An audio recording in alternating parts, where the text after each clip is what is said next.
Путь от простой вышивальщицы на предприятии народных промыслов до самобытного художника. Чувашское книжное издательство выпустило книгу о знаменитой мастерице национальной вышивки под названием «Золотая игла» Марии Симаковой.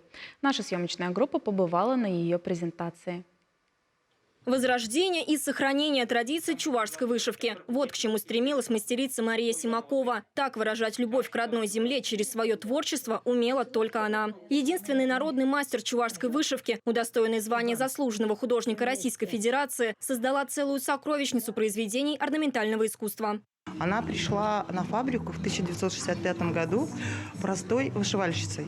И прошла путь от простой вышивальщицы. Потом работала в лаборатории.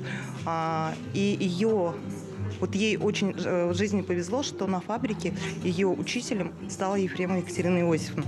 Под руководством Екатерины Иосифовны Мария Симакова освоила национальную вышивку. Ее первые работы экспонировались на ВДНХ. Сейчас большая часть произведений находится в собраниях ведущих музеев страны, в частных коллекциях в России и за рубежом. В 2010 году еще для большой престижной книги написал статью о ее творчестве и впервые побывал в ее доме. Впервые увидел, как она вышивает дома. Как автомат работали ее пальцы. Это было удивительно для человека довольно уже в возрасте, пожилого.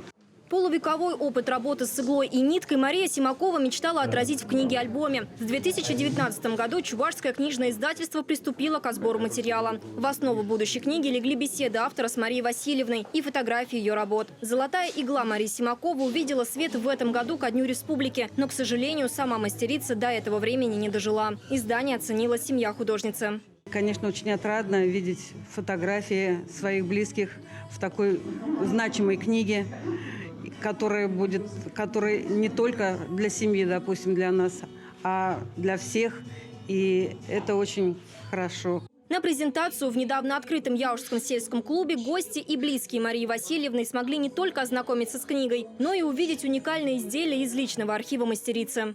Мы сделаем все возможное, чтобы эта книга дошла до библиотек в районах, городах республики, до школ. Потому что мы сейчас работаем над созданием национальной школы вышивки. На чем еще учиться чувашской вышивке? Где еще любоваться культурой чувашского народа, как вот в этой книге-альбоме? Светлана Каликова добавила, в прошлом году, когда в республике впервые отмечали День чувашской вышивки, Мария Васильевна посоветовала ежегодно устраивать 26 ноября выставки работ мастериц Чувашии. И это должно стать традицией. Дарья Паскарюк, Яна Харькова, Диана Иванова, Михаил Сорин. Вести, Чувашия.